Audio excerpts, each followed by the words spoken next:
Yeah, what is going on, New York? Welcome back to another episode of Knicks Anonymous episode 91. 91, baby. So I had to switch it up a little bit. I'm probably gonna do a little bit more creative intros. Not the regular yurt, but always gotta keep the yurt. I feel like the yurt is like trademarked at this point, even though it's not like mine. But shout out to New York. You know the vibes. Shout out to the Knicks Anonymous family.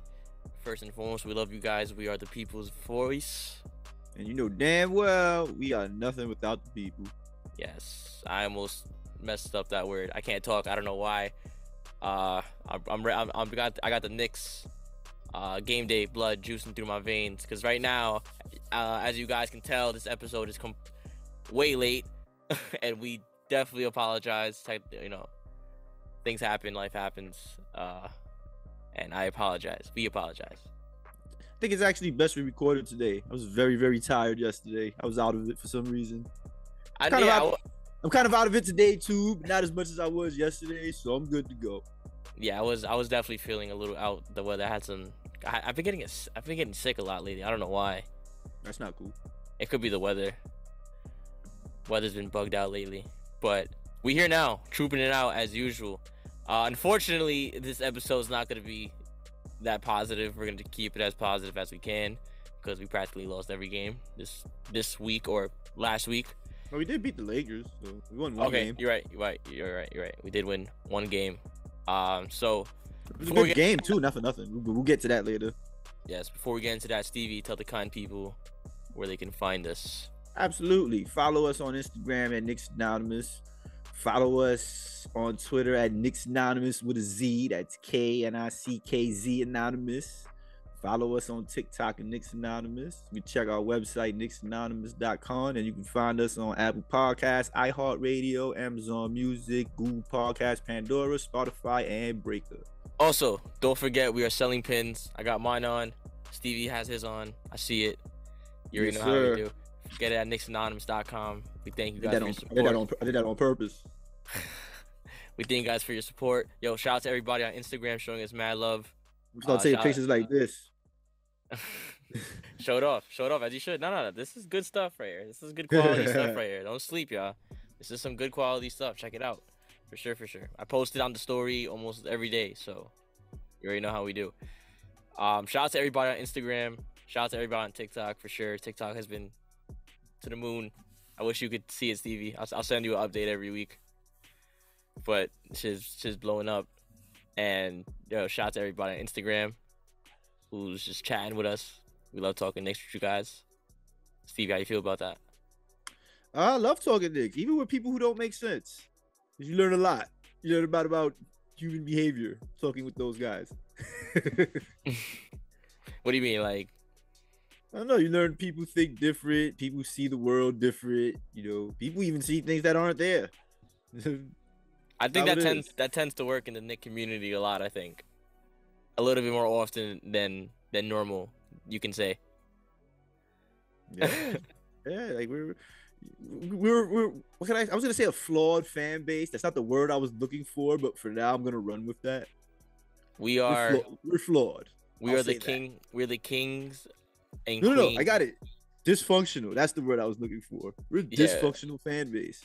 We're the kings and queens of malarkey trade rumors. You remember that? Yeah. Malarkey ass trade rumors. Malarkey ass trade rumors. I'm glad that settled down though. The lame trade rumors are over. The sour dreams are done. Things are more realistic because we got a set rotation. We got good guys. A good set of guys that can play ball. A lot of tradable assets. So yeah, I'm glad that's over. We'll say that for draft time. And it's good to note that the realistic version of things is that everything turned out good, or you could even say great. You know what I mean? Imagine if like we said last episode, imagine if we listened to Twitter. Imagine if Twitter was in charge, like was the GM. We would still be down in the dirt, and they would do it in the name of rebuild. We should do an episode. We should do like a special, like do like a multiverse. What if the Knicks listen to Twitter and we discuss what happened. That'd be a crazy movie or documentary, whatever we Because do. That'd be OD. because the receipts are hard to find, so that would be a pretty easy movie to make. Oh yeah, they're out there. Oh yeah, those tweets are out there. The receipts are pretty easy to find, unless y'all deleted them. Nah, y'all one hashtag away from being exposed. I'm not gonna lie. That's a fact, not for nothing. I'm not gonna lie. Yeah. No. It's cool. It's cool though. It's cool though. No, it's cool though. It's cool. It's. What do they say? When someone copies you, it's the form of It's the sincerest form of flattery. Exactly. So, you know, everyone's jumping on the bandwagon, which means something good is happening in the Knick world, which is something that us true Knick fans can enjoy. You know, if people want a bandwagon, I'm not gonna lie, let them. You know what I mean? I'm gonna put my pride to the side because I was big on letting no bandwagons in.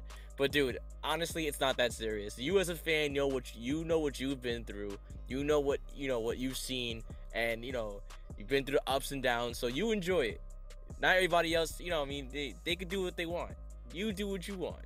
So keep everything peace. I want everything peaceful because still, Knick fans still find a way to be angry in a happy situation.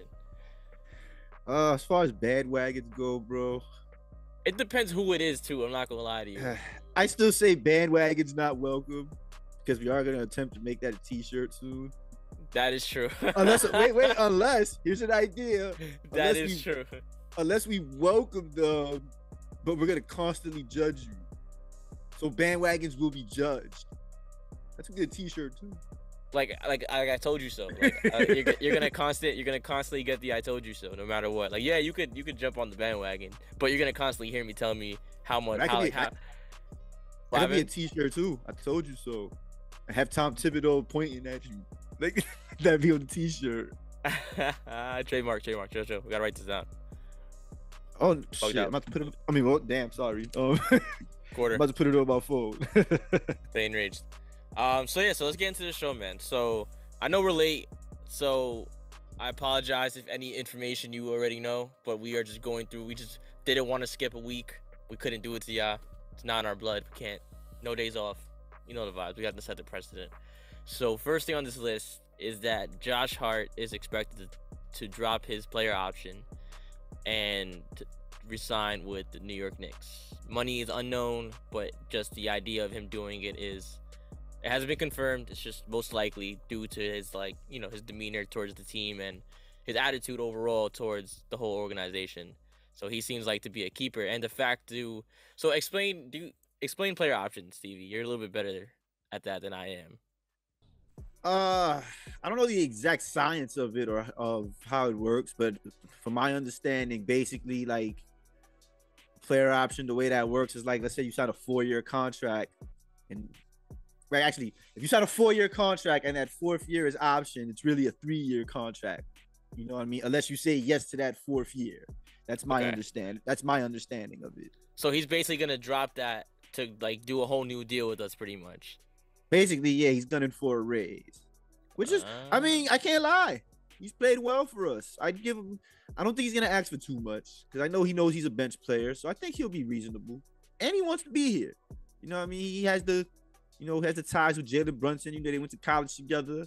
Hopefully they, hint, they trying to get somebody over across the bridge on board. There's been a lot of Mikal Bridges talk, bro. I'm not gonna lie. It's been out there. We're gonna talk more about that on next episode. We're gonna bring that up next episode because. Okay, I mean, I haven't heard no talk about it. It's mostly me throwing it in the air.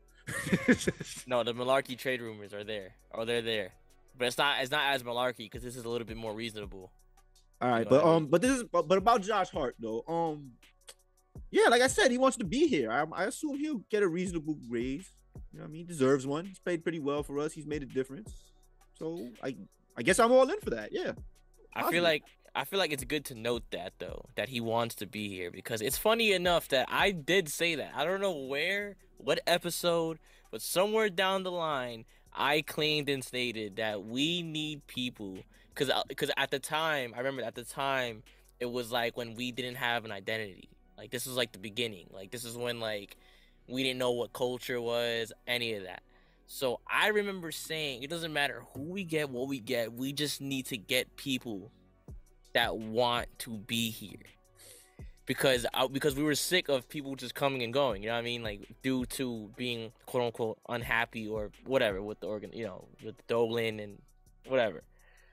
Understandable, but yeah, we were tired of it. Yeah, so I based my entire argument on how to build a culture was you need people that want to be here, and this is it. You know what I mean?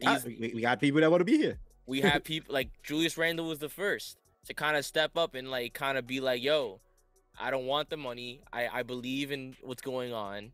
And he was the first to set it off.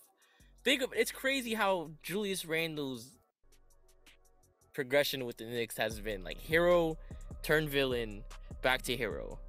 It's crazy. His story is wild, and I'm glad that I'm living through it because this is something special. Not something great. A lot of people are gonna troll me like, "Oh yeah, this is the greatest thing to ever happen to the Knicks." Whatever. Special moment. I could enjoy it. This is almost, you can compare it to like Linsanity almost, but better. Nah. Way better. No disrespect to Jeremy Lin because I do like Jeremy Lin, but this is way better than. But the idea, bro. You know what I mean? Like this is like special like that. You know, like just way more. Special, because think about it. Lin only lasted like a week or two. Julius Randle has been going on this this whole season.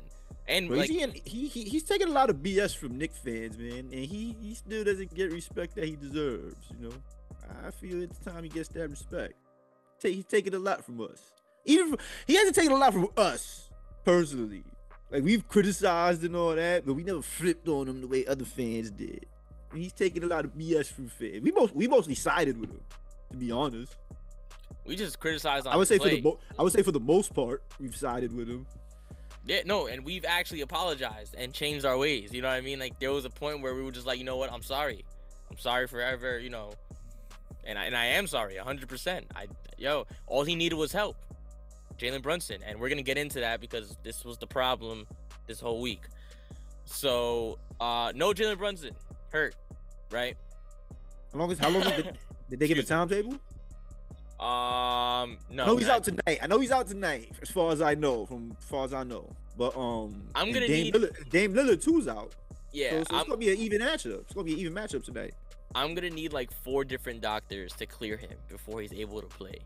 Because the reason why he got hurt, well, I'm gonna save that because that's all next week. But he needs to be sure to come back because we dead ass need him. Like, and it shows in these games. We need him bad. So if he needs the rest, I'm sorry. I'm gonna have to throw these games. Not throw, but you know what I mean. I'm gonna have to sit him out because I would rather have him in the playoffs, or like people say like we may drop to the play-in. I'd rather have him in one of those scenarios than not have him in any of those scenarios. You know. Agreed. So if he needs the rest, Thibodeau, I'm talking to Tibbs because Tibbs don't care sometimes. He has a track record. From what I heard, he's the one who wanted to play. You see, that's not, you gotta. From what I heard, that's what I'm saying. Like, he wants to be a superhero. I like that about him, but bro, there's no shame in sitting, bro. But lucky for him though, like our next game is Saturday, so who knows? Maybe this might be enough rest. But Yeah. hold on 1 second. Let me see something. My fault. No, you good. So After Saturday, I just wanted to see something real quick. My fault, bro. After Saturday, our next game is Monday. So would you sit him from the Nuggets? Because we got the Nuggets Saturday, and then Monday we got the Timberwolves. I would think about sitting him for the Nuggets. I think he's playing. I think he'll play. I would think about sitting him for the Nuggets. I would think about it. I think if he could go, if he's like at least at not 80, 85%, then yeah. I would think about sitting him though. I don't know about you. Because not for nothing, bro. We counted the Nuggets as an L anyway. Let's keep it funky. I'm not saying we can't beat the Nuggets and it's impossible, but that's a game we did. That's a game we counted as an L. Just to throw it out there. And it could be very possible. Not only do we lose, but he could actually get hurt again. So he could get hurt and a loss. So that's what I'm saying. So I'd much rather rest him to the T-Wolves. That's a hard one. I would just keep that game time decision. Really, personally though, I don't think I would do it. If he's not, I need 95%. I need 90 to 95%. Not even 90. I need 93 and up. Like dead ass, because you are too important to this franchise to not be at 100. I'm telling you, bro. I would consider sitting him on Saturday. If he could go, cool. But I would really consider it. That's it's a good take. I respect it. So let's get into this week, right? So coming into the Hornets game, the Knicks were currently heavy on the word. We're currently on a 9-game winning streak. I mean, everything was falling, everything was happy, sunshine and rainbows. Of course, when Knicks fans get to the end of the rainbow, there is never a pot of gold. I think you called it too, that this would be a trap game. I didn't call it. I just jinxed it. I jinxed it so bad, and I didn't know at the time. You're not the only one, because you know what? On the game day post, I put no LaMelo, no chance. Boy, was I wrong. Yeah, exactly. Yeah. Okay. Here's what I did. So basically, the day I posted the Julius Randle video, where it was like we were the first team to be undefeated. We were the only team to be undefeated coming after the All-Star break. This is the game that broke it. I posted it. I was like, "Yo, you wish that was you, huh?" Like, you remember that video? Like when I was laughing. Yeah. That was that same day. That was that day. That was that day. See, we both did. And then not only that, it gets worse. Not only that, I betted the money line for them to win. So did I. Dude, I had 4 games on that parlay ticket. I had the 4-game parlay. 2 of those games, they came back to win on buzzer beaters. The Knicks proceeded to lose a 12-point lead and lose by... Final score was 112-105. They lost by 7. 7. Sorry, my math sucks. It's all good. That was terrible. Main reason we lost, bro, they killed us in the second half, bro. 62-39.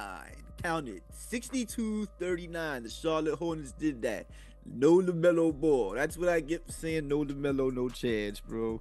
The dreaded third quarter has come to kill us. It's like a horror film. It's like a Scream or a Jason or a Freddy. And the fourth. We did terrible in the fourth. We scored 16 points. Oh, I see. That's not good. That's not how you win a ball game. At least we scored 23 in the third, even though they killed us by scoring 37. So... And look at their top hitters. Terry Rozier at 25 points. Gordon Hayward, 23 points. Kelly Oubre Jr. Kelly Oubre killed us. Kelly Oubre had a real good game. He had that dagger 3 at the end, and he blew a kiss. Kelly Oubre played real well this game, bro. And they were bowing at the end of the. I was like, oh please. That was Oubre that did that. I was tight. Yeah. I was tight at that. Nah, don't be tight, bro. That was tight whack. at that, bro. That was whack. That's their championship. That was whack. That was so whack. He said that was their championship. That was so whack. That was so corny. On the bright side, we shut down DSJ. Yeah, he booed that, man. I'm not gonna lie, that was bad, bro. What we did to DSJ, I apologize, DSJ. Not many Knicks fans will, but I will. I'm sorry. And here's the crazy. No. Here's just a real quick float off. What we did to Dennis Smith Jr., that wasn't my intention. I just booed him just because I didn't like him. The echoes of boos followed with me. I was like, wait, we're on the he's same talking page. about I was talking about this game. We shut him down. You talking about you went way back. No, because we kind of fall back there, buddy. You gotta give the people some context on that one. I thought that's why you brought up Dennis Smith. No, I'm saying we shut him down. Damn, bro, you brought back. You traumatized that you did that to DSJ? Nah, it's just he said, "Yo, my bad, we booed him." Yeah, it's just hilarious that it's funny that what I was thinking everybody else was. I was just booing him just because. The fact that the entire Garden did it along with me I thought that was pretty funny. I was like, wow. He's talking about when DSJ was here, y'all. In case y'all was wondering, that one time I forgot who we were playing, but that was that one time in the Garden where he got booed out the building. That's what LJ talking about. He kind of tight. He did that, but I only brought him up because we shut him down and he went 1 for 6, and I said that was a positive in the game.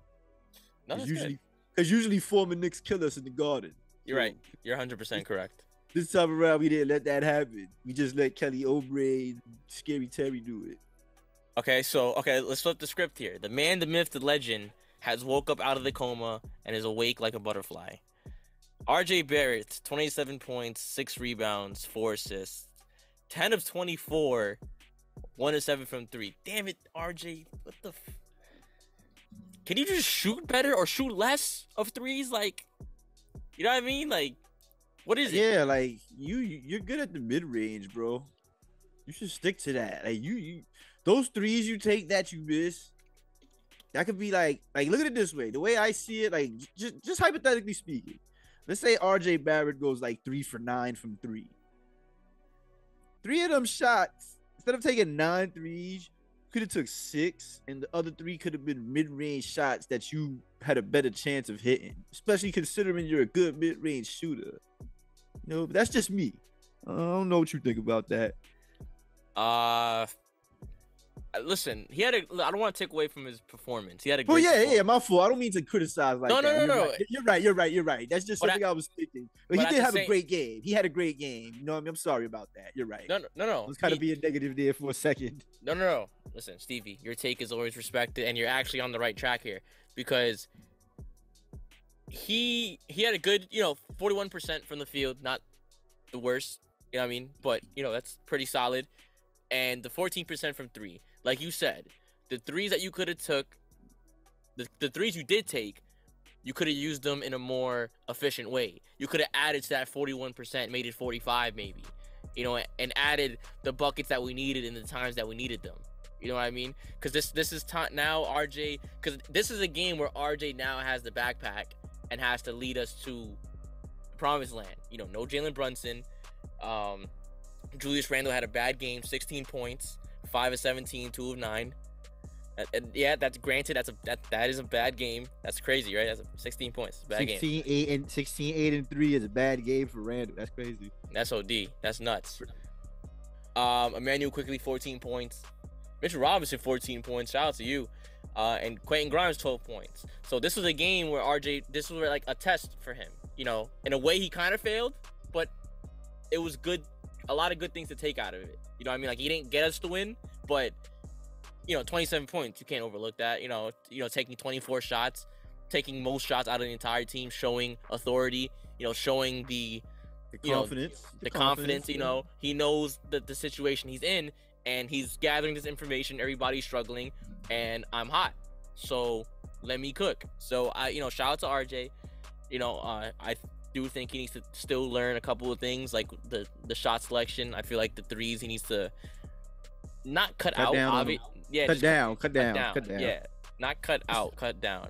Because sometimes he's hot. You know what I mean? So when he's hot, I wouldn't mind him shooting them. Don't force the issue. Is all we saying. And we were rebounding, man. We were rebounding really well. Josh Hart, 8 rebounds. Mitchell Robinson. That's what I like rebounds. about Josh Hart, dude. Josh Hart's like the best rebounding guard. And I was gonna say ever, but and not good. for nothing. I'd be crossing the line if I said ever, but he's pretty good. This is a pretty efficient stat line for a bench player, though. 10 points, 8 rebounds. Like, that's a bad game for Hart, but that's exactly what you kind of need from him. McBride came in. McBride came in, gave you some solid minutes. I love McBride so much, dude. I love the fact that he's just able to just come in and play. Like, he's always ready. He comes into these games ready. McBride, baby. I love McBride, dude. Toppin, yeah, bro. I'm gonna let you talk. Him about too. That. He's inconsistent. He always comes ready to play. I give him that. That's your boy. I can't. I want Toppin out of here.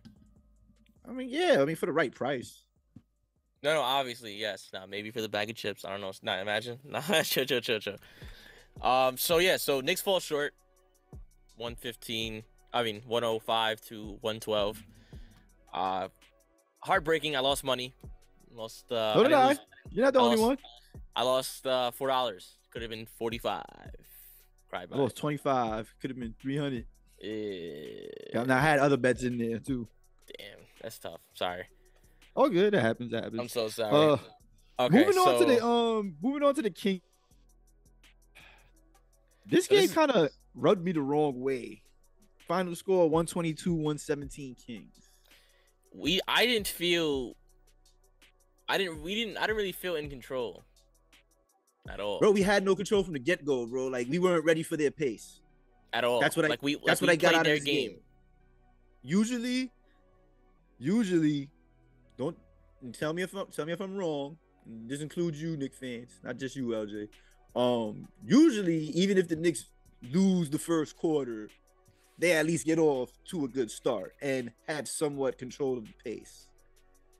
They had absolutely no control of the pace, bro. They literally ran us out the building. We would not, you know what it is? The last time we played them, they didn't have De'Aaron Fox. De'Aaron Fox is a pace changer. He's literally the fastest player in the NBA. So I don't think we were ready for that. And I think that's what happened in that game. Yeah, and they locked us down. They locked us down. Yeah. Okay. So this brings up a good conversation because I remember we were talking about being clamped. You remember? No. I only disagreed with the wording. That's all. Okay. Now that I remember the conversation, like I wasn't disagreeing with you. I was disagreeing with the wording because when you say clamped, since you brought it up. Yeah. So hold on. Let's bring context. So basically, I told Stevie that they pretty much clamped us down for the majority of the game. Like they kept our heavy hitters in check and turned defensively. Like it wasn't just a bad. Because I think you said they just had a bad game. But I was saying, like, I think this was more than just a bad game. I think it was more on we just got outplayed and outcoached at the end of the day. Like, their schemes were just working on us. You know what I mean? Like, we weren't adapting into situations that we needed to adapt in, pretty much. That's a fact. Like I said, I only disagreed with the wording. I only disagreed when you said clamps. Because when I think clamps, I think lockdown. And when you lock down, you lock somebody down, like, for the whole game. And they didn't lock us down for the whole game. We made a run. Yeah, that's what I'm saying. You know what I mean? Like we adjusted to their pace after a while. Just so too late. Yeah, exactly. It was just too late. They already ran us out. You know what I mean? That's all I was saying. But for the most part, you were right. So, right now, I'm gonna tell you, I'm gonna give you the shooting numbers, right? So, Julius Randle, 36% from the field, 16% from three. RJ Barrett, that was a horrible game, bro. 39% from the field, 12% from three. Quentin Grimes, 53% from the field, 40% from three. Very good. Jalen Brunson did make an appearance this game. Tried to make an appearance this game. Bad idea, bro. Bad idea. He played good though. 19, 2-2. Played good. Just bad idea to bring him in, bro. He got hurt. He bad did idea. Get hurt. And this is why he's out currently. So I think with him we would have won. I think we could have come back and rallied it around and got the points that I believe it. That we needed. But it comes down to like what Stevie said, the start. I think we got outcoached. I think Grimes just wasn't ready for the game plan. I'm not Grimes, sorry. Thibodeau. I don't think Thibodeau was ready for De'Aaron Fox. I don't think he realized how much of a and not to because they know they're the professionals. They watch film, they take notes, they do their homework. So it's not that they didn't plan for him. It's just that there's anomalies. There's things you cannot game plan for. You know what I mean? Sometimes he's just feeling it, and it looked like De'Aaron Fox was feeling it. He looked rejuvenated, he looked fresh, he looked ready to go, and he was doing what De'Aaron Fox does. Guys like that, I think he's slept on, honestly. I think Fox is, even though he's the fastest man in the NBA, I think his ability to be a threat, I guess, is a little bit underrated. I could agree to that because I don't hear his name a lot in conversations as one of the best point guards, and he's climbing those ranks, especially if he has a good postseason. You know what I mean? And yeah, like I said, we weren't ready for him, and not specifically him neither. You said you brought up Mike Brown. I think Mike Brown should be coach of the year. I think he's in the running for it. I believe. I think he should. I wouldn't be mad if he got it. Like we spoke before and said like Tibbs should be in consideration, but I would say Mike Brown deserves it more. So what was happening is they were making everything hard for us, like legitimately hard. And their defense, they went into a zone. We have problems with the zone.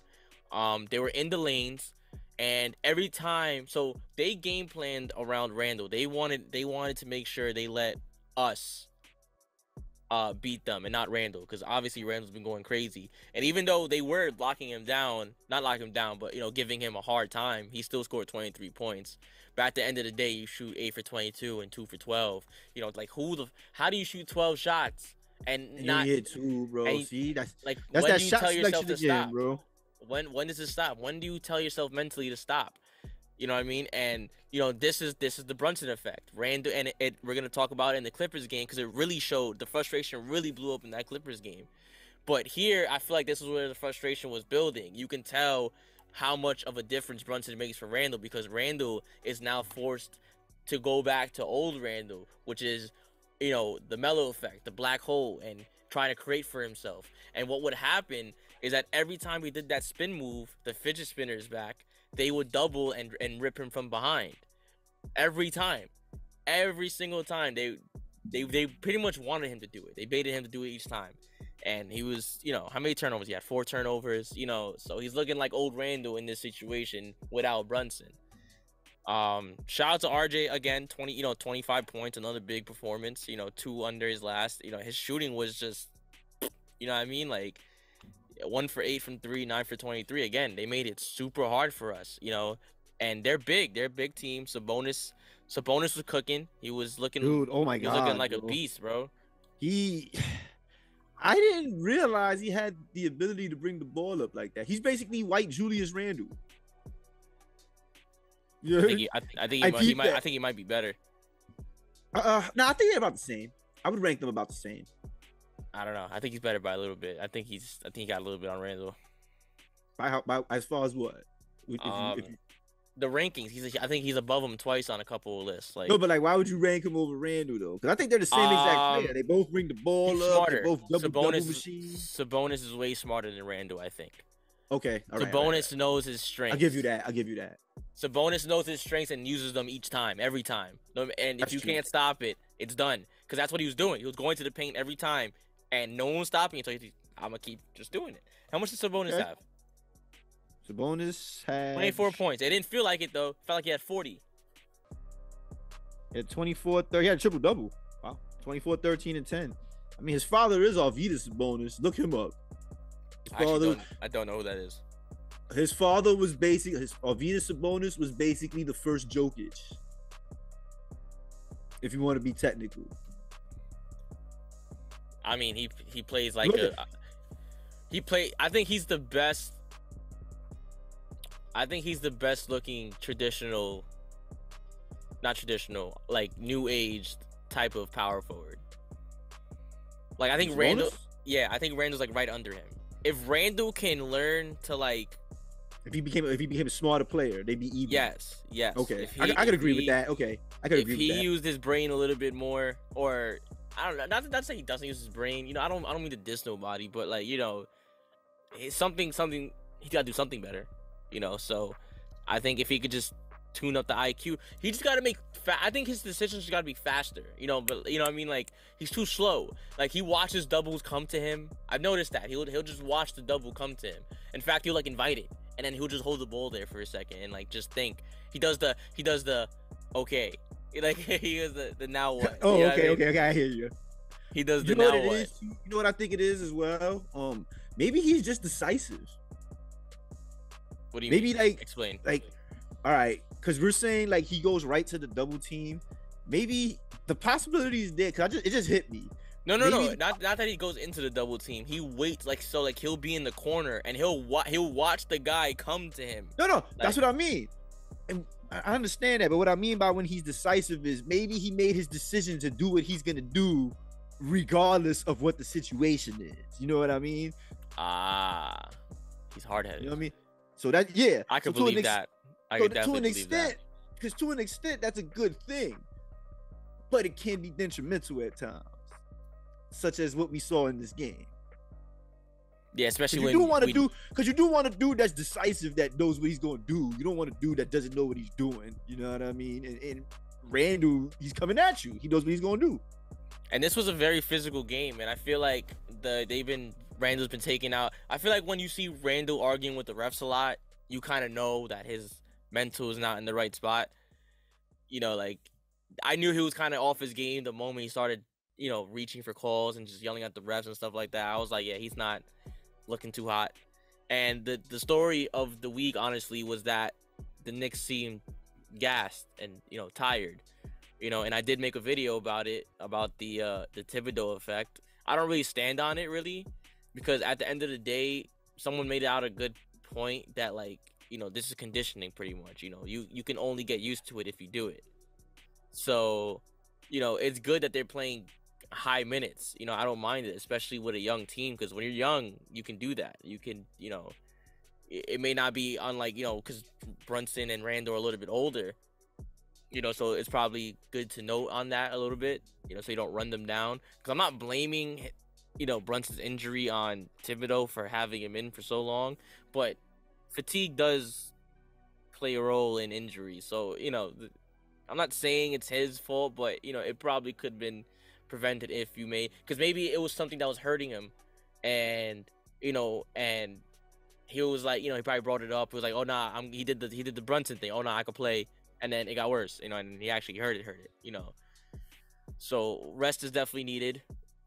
But I don't think it's a problem, though. I don't think it's the reason why we'll lose, because I don't think being tired is an excuse. You're in the NBA. This is top dollar league. You train every day. You're being paid to be in the best physical condition that you can be in. So I don't think getting tired, if you get tired, you're not a real winner. You got to be able to push through adversity and keep going. Like, so I could use that. I could have used that as an excuse before, like when they were first getting started, but now these guys are 4 years in it already, so it's game time. It's time to go. Like, that's a fact. I agree. So let's move on. So right now they are currently on a 2-game losing streak. This was bad. The Clippers. So what happened from the Hornets to the Kings to the Clippers? It was like a roller coaster. Or no, it was like it was a time bomb. And the Clippers game was 0-0-0-0 on the clock, and the bomb just. This game was really really hard to look at. So I just want to talk about it now in the beginning, because I feel like this was the topic of the game. Final score: Clippers 106, Knicks 95. Just to get that out the way. Yeah. So somewhere in the game, something happened with Julius Randle. He did. There was a play or something, and I think he didn't get a foul call. Something wasn't going his way. I didn't think it wasn't going his way. No one could score. I mean, let me look at Julius Randle real quick. 19 points, 5 of 24, 3 of 10. So he definitely was frustrated. So something had happened, and he was getting really, really heated, to the point where he kind of went back to the thumbs down kind of attitude Randle. He started yelling at coaches on the bench. He started kind of yelling at players, and he was kind of just losing it. He straight lost it. And what's the assistant coach name again? I'm sorry, Johnny Bryant. Yeah, I don't know why I call him. I don't know why I keep thinking Ainge. I don't know why. Johnny Bryant pulled him to the side, had to pretty much hold him and really get into his face and talk to him. So shout out to him for actually doing that. Tibbs had to hug him at one point to try to just hold him back, just so he wouldn't get thrown out the game. So it was a bad look, and I want to explain that. I disagree what he did with the thumbs down thing. I disagree with that. I don't disagree with this. This is more so frustration with himself. This is not about anybody else. In that moment, he was very stressed because Brunson is out, and now he's back to doing what he was bad at doing, which was being the leader of, being the main distributor of the team, the offense running through him, so that stress is coming back. He's not doing well in the process. He's having a bad slump because he knows what he can do, and we know what he can do, and this is not what he can do. So he definitely feels that anger, and it just popped. You know what I mean? You're one slap on the wrist away, from not getting that call, from just exploding. You know what I mean? You get angry. you know, and he's already a dude that already stated before that he has kind of, you know, a little bit of an anger, you know, problem. Like he has like he's just competitive, you know, he's super competitive to the point where he has, you know, anger, you know. So, you know, that's why he got the you know, the USA, you know, the the meditation, you know, he's chilling in the mind. So I feel like, you know, people have their breaking points and he had his. So how do you feel about it, Stevie? I agree for the most part. Wasn't a good look. This game actually was, bro. Not for nothing. Aside from Quickly, who had a pretty decent game, bro. If it wasn't for Quickly, we would have got blown out. We would have got blown out if Quickly didn't have a decent game. Barrett kind of fell into that slump again. Yeah, it wasn't good, bro. I think this is one of our worst losses of the season, actually. Even though like we've had blowout losses before. Like, aside from the Hawks loss where we blew the 23-point lead and then lost by 23, I would say this would be the worst one. Because this one kind of just felt because of the bad. way it looked. It wasn't like, it was frustrating to watch. Like, I didn't catch it live. I watched it later in the night because I was at the baby shower, at Sean's baby shower. Big shout out to my cousin Sean, by the way. Congratulations. Congratulations, Bro, it was frustrating to watch, bro. Like, nothing looked good. Nothing looked fluid. Even the defense looked sloppy. You know, usually like offense would look sloppy and the defense would at least show up a little, but like both looked sloppy that day. Like nothing clicked for some reason. The ball wasn't falling, nothing. We couldn't score. There was times where like we were at the basket and shit was just rimming out. It didn't look good, you know, and it looked, like you said, sloppy. And that's pretty much the definition of this game. It was just sloppy anger. And I hate to say it, bro. I hate to say it, and this is the first time I'm saying this season, because like I said, we love the guy and we've defended him many times, but we lost this game because of Randle, bro. Absolutely. I hate to say it, we lost this game because of Randle. Absolutely. When you need your leader the most and he breaks, you know.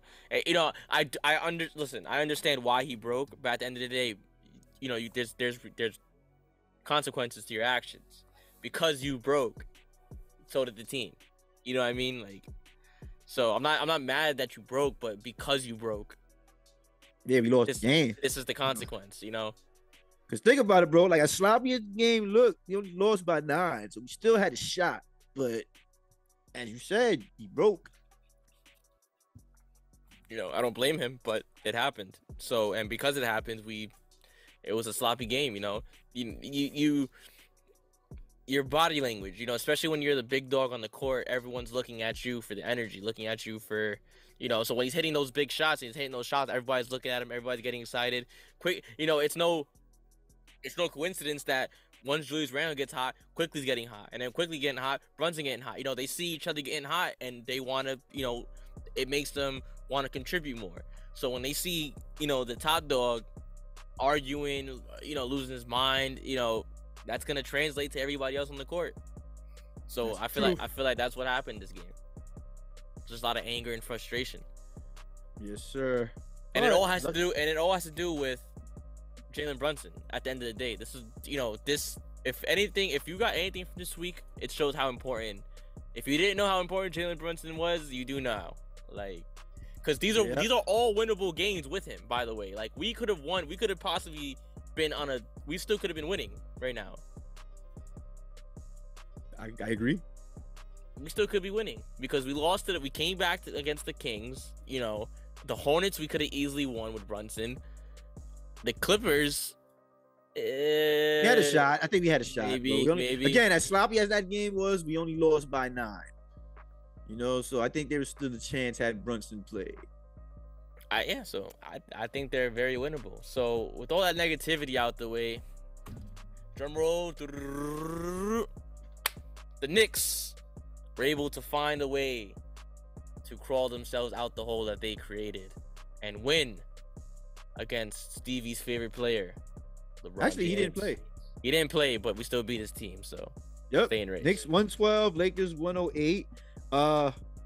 And you know what? Since I said we lost the last game because of Randle, it's only right to say we won this game because of Randle. Yes, sir. My boy had a huge pop out. You know, it's crazy too. It looked like he was gonna have another bad game in the beginning because the first couple of shots he took, like one bounced off the backboard, then hit the rim. The other one like hit the bottom of the rim. It was looking sloppy at first. You know, all of a sudden they started dropping. I was like, oh, okay, all right, you back in rhythm. All right. This was kind of fun. Yeah. This was a fun one to watch. You know, this was good. There, everybody was in fluid motion. And quick Snapple fact. This is the second time in a decade where the Knicks had 40 wins. Sweet. Put a smile on your face, Knicks fans. That's right. We're at 40. 4 more, and we reached the prediction. Yeah, it's gonna be a tough 4, bro. We could get one tonight, though. We could steal one tonight. That's what I'm saying. That's what I'm saying. And not for nothing in this Lakers game, bro. Big shout out to the bench. Oh my God, bro. I cannot stress that enough. Big shout out to the bench, particularly Deuce. Bro, his perimeter defense was elite, and it was imperative for the win and set the tone. Bro, you gotta love it. He's ready. Gotta love it, bro. And he hit buckets. And he had buckets. He had hold on, I'm trying to get the stats up. I'm sorry, y'all. He had 8 points. Deuce had 8 rebounds, points, 2 boards, and assists, and 3 steals. Let's go, Deuce. Like I said, man, he's locked in, ready to go, and I like that about Deuce. You know, he's ready to take on any job at any time, and his defense, like you said, is clamped down. He's clamps. Would you consider him clamps? He's clamps. He is clamps. I agree. And I forgot who said it during the no, it was Jeff Van Gundy who said it during the telecast, that if given more minutes, Deuce McBride can be an All-NBA defender, and we've said that many times. So yeah, we gotta figure that one out. But shout out to the heavy hitters. He has to be. He just has to develop a consistent shot. Once he does that, he'll get minutes. RJ Barrett, again, 30 points, 5 rebounds, 2 assists. The shooting, though, my boy. The shooting, 44% better. That's not bad. That's not bad. 12% from 3, my friend. We gotta fix this. Again, you shoot 8 threes and you made 1. When do you tell yourself enough is enough? Because you could have at least 5. You could have cost us. You know, same with Randall, 3 of 12. Again, what is wrong with you? What is wrong with you guys? When do you say stop? And it didn't help that D'Angelo Russell was hot from 3. So yeah, that could have cost us. But you know, luckily for us, that's where the bench came into play. Hallelujah, man. Amen. Shout out to the bench. And shout out to the Knicks team as a whole. You know, they're going and through one other dude off the bench, iHeart, bro. He got clutch rebounds, bro. On the offensive and defensive end, bro. Like a lot of people wanted to trade iHeart, bro. I think, unpopular opinion, I think he may have earned another season with the Knicks. I think so. I can agree to that. He may have earned that. Not saying not to move him at the deadline if the move don't come up. You know what I mean? If you have to. You know, but he's earned himself a right price. He's earned. You know he's earned himself. He's earned himself a spot next year, in my opinion. So shout out to iHeart. You know what I mean? I agree. He definitely, and I'm proud of him too, because he's actually adapting. He's fitting into the role he needs to be fit for. You know, because he said this is not my usual role. I'm used to just shooting threes, and he's actually playing like a traditional center. He's doing pretty good at it because he is a big body. So Tibbs is showing him the ropes at Old School. Who said Old School wasn't gonna work? It worked for iHeart because now he has a nice little hook. He has a hook shot. He has that hook shot he does. I still want him to shoot more threes if given the chance. But like I said, big shout out to him, man. He's earned a spot here next year. I hope he continues to play well. And I put money on it. I'm willing to bet come playoff time he's gonna make an impact. I think so. I think he will. Because think about it. You're going against the oh, excuse me. Sorry. Back off. You're going against the bench, and you're pretty much. Would you consider iHeart a starter? Would you think he's if he goes to another team, he could start somewhere? Marginal starter. I would say situational, not full time, but he can't start. He's pushing starter, and you're going against the bench's center. Not to say that the bench's center is whack, but same with Quickly. Quickly has starter potential, but he's going against the other team's bench. I understand your logic. I hear what you're saying. You know what I mean? So you know that's good to have. iHeart has that potential. He has that potential. And he's a veteran with big playoff experience. Because he's the reason why the Clippers actually made that run they were on. He was a big part of that. Yeah, he had a So- good playoff last year. He damn sure did. So he has playoff experience, something that we need. So we have playoff experience in iHeart. Julius Randle now, I guess, seasoned. Brunson, if Brunson. healthy. No, when healthy. Come on, Stevie. I need better energy than that. Yeah, you're my bad. Sorry. Josh Hart That's playoff experience. Yep. and Derrick Rose. You think they're saving Rose for the playoffs? Absolutely. I think he's gonna make an appearance, and it's gonna be wicked. I hope so, bro. Like that former MVP. I mean, you could only use that. It could only be a good thing. Listen, Kevin Garnett said it. Well, okay, no. Whoa. See, we need content for next episode, ladies and gentlemen. You almost got me there. Almost had me there. Almost. So, Stevie, how would you kind of cap this week off? I think personally, it was just, a lot to deal with because of Brunson not being around. And we're playing against teams now that are honing in on us and want to beat us now. We're a hot team. We're like basically a hot target. So we're going to have teams that are going to be a little bit more pumped up to play us. And then when we're not at our best, and I'm not saying there's no excuses. You got to play with who you have, but you got to understand how much of an impact Brunson has on this team. He's literally the main piece, one of the main pieces of this team, if not the main piece on this team. So I wouldn't really hold this week against the Knicks. I think they did the best they could probably. I would want to have maybe a little bit more. But, again, Jalen Brunson is that little bit more. So, I think it was – obviously, I don't like to lose. So, it was bad, but it wasn't like nothing to really threat over. You know what I mean? We're still in good position. We didn't drop in the standings really. So what do you think, Stevie? How would you summarize this?